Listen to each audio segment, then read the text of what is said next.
I'm Karis. Welcome to my channel. Today we are going to be talking about middle school.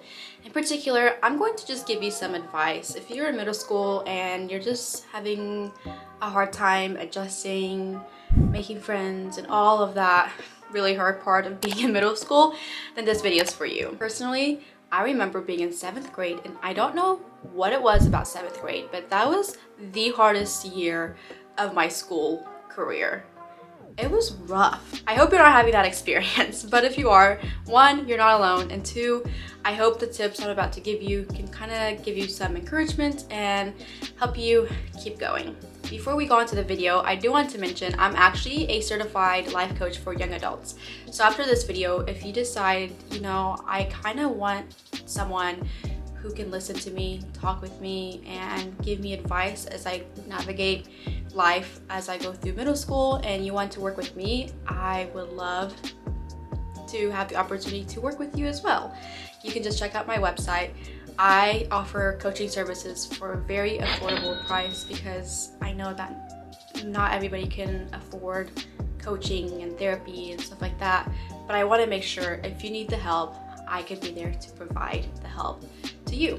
So that being said, I'm a life coach. If you want to work with me, great. If not, that's okay. Enjoy the free tips on my YouTube channel. The very first tip I have for you is the popular crowd is so overrated. I know as we enter middle school, that's kind of when we start noticing the groups. There's like the jocks, the band geeks, the popular group, emos, or whatever. Groups start forming, and slowly we realize that we may not fall into the group we want to be in. A lot of us want to be in the popular group or whatever just because it seems like the popular group has a lot of friends, or they are pretty and they seem to get all the good boys and the good looking girls and all of that. And I'm just here to tell you that crowd is, one, it's not as appealing as it sounds, and two, they struggle just like you do. I know looking from the outside in, you might think to yourself, my life will get so much better if I only can be friends with those people, but that's not always the case. I want you to be friends with whoever you connect with the most. You should never pick friends based on looks or their status. You should only want to be friends with people who will treat you with respect, who will like you for you, and people you just genuinely enjoy being around with. It doesn't matter if they're in the popular group or not. If they are friendly towards you and you want to build a friendship with them, then do that. Don't worry about being in a particular group. Number 2, you don't have to do sports to be considered cool. I know athletics get a lot of praise as you get to middle school and even high school. Everybody seems to like the person that's the most athletic, or if you do sports, you just get more attention in some ways. And that's sad, because just because you're not maybe talented in sports, it doesn't mean you don't have other gifts. It's just that the other gifts that people have at that age usually just isn't as recognized, and they should be. So I just want to let you know, if sports don't come easy for you, like, you can still go ahead and try, and if it's just something you want to do for fun and want to stay in shape, do it. It's a great way to stay in shape. It's a great way to make friends, but don't feel like you have to do sports in order to be cool. And yes, sports do look like a lot of fun, but I just am here to tell you that they're not always that fun. I have been playing volleyball since I was in 6th grade. I'm in college right now. I've decided to continue to play volleyball. I've enjoyed it, but it came with a lot of hardships. I have never really had like that much time to work on my homework because I've always had to go to volleyball practice. I've had to cancel on my friends a lot because I had to go to a volleyball tournament. I wasn't able to go to some dances in high school and middle school because I had a volleyball tournament. Sports do require a lot of sacrifice, so I never want you to do sports just so you can fit in, because you might end up having a really miserable year doing something you hate and not being able to do the things you actually love because you're too busy. So again, do what you love, and you don't have to do sports to be cool. This advice is really important, so listen up, and that is, you don't need a boyfriend or a girlfriend. I know this is the time where we start noticing people. We might start thinking, oh, like, I want a boyfriend. I mean, who doesn't like the idea of having like a person they can always talk to, a person they can send TikToks to and Snapchat and send memes to and all of that? Like, it sounds glamorous. But I'm just here to tell you, like, if you're not ready for a relationship, then that's okay. You don't have to date just because your friends are starting to date. I also don't want you to start dating somebody just so you can say you have a boyfriend. There's a difference between dating because you actually like somebody and dating just to fit in. Again, if you meet somebody and you just really do enjoy them and you want to get to know them more and stuff, that's okay. You can enter a relationship, but never enter a relationship because one, you feel like you need a boyfriend or a girlfriend, or two, out of any type of like peer pressure. The other thing I want to mention is if you do enter a relationship, that's great, but know that one, it's not always easy. Having a boyfriend or a girlfriend means you do need to take the time to really pay attention to them and give them your, time. And you also might start dealing with some drama.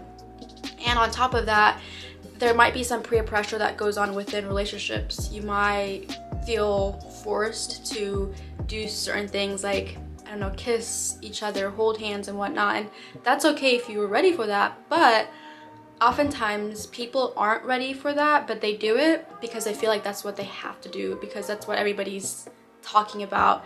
And I don't ever want you to do anything you don't feel comfortable doing just because you're in a relationship. Even if you are in a relationship, you can end the relationship. You don't have to be in a relationship that makes you feel uncomfortable, or be with somebody that forces you to kind of do things that you're not comfortable with doing. So just remember that as you are entering a relationship, make sure you date them because they care about you and they treat you with respect and kindness. Never ever ever date somebody that is going to be disrespectful or mean, because you don't deserve that.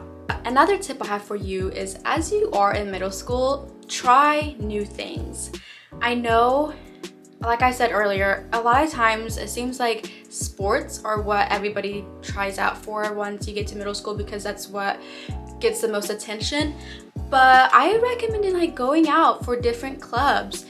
Go join band or choir if that is your thing. Just go out of your comfort zone and try those things out, because you never know where that's going to lead.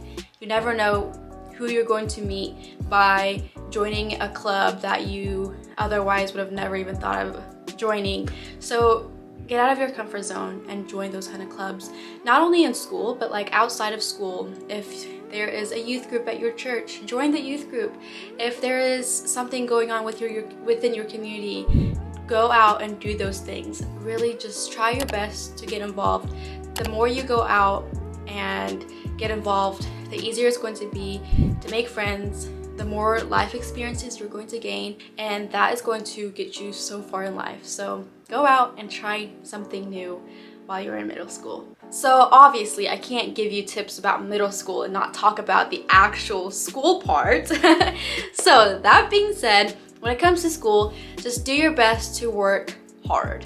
I know there are people out there that really want to get all A's, and they're very, very hard on themselves, and if they don't get an A and get like an A-, they will freak out.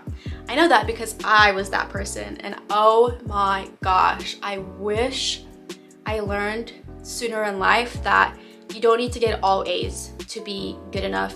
You don't even need to get all A's to honestly be successful in life. Honestly, school is not about the letter grade that you get. It's more about teaching you how to work hard, stay consistent, turn things in on time, and just be diligent. So just do your best to work hard, challenge yourself, but don't ever, ever, ever push yourself to the point where you are starting to get anxious. You are getting down on yourself, doubting yourself, and all of those things. I don't ever want you to do that. And know that your grades do not define who you are. Your sports, athletics, they don't define who you are. You are you. You are unique. You're not defined by anything other than you. So I think that's all I got for you. Again, like I said earlier, I'm a life coach. I work a lot with middle school and high school age girls. Oftentimes, the girls I work with deal with certain things like anxiety, fear of failure, or maybe going through a breakup, adjusting to school, and all of that hard stuff that life can kind of throw at you. I'm somebody that they can come to and be able to just talk about their feelings and emotions. If you're interested in that, check out the link in my bio to go onto my website and schedule a free call. But that is all I got for you. I hope you found this video helpful. If you are interested in seeing more videos like this, I've done a few other videos, so check those out after this. And don't forget to go ahead and subscribe to my channel because I will be posting a lot more videos like this in the future. Also, I do a lot of TikToks and Instagram videos and all of that too, so make sure you go follow me on those platforms. But that is all I got for you today. And until next time, bye.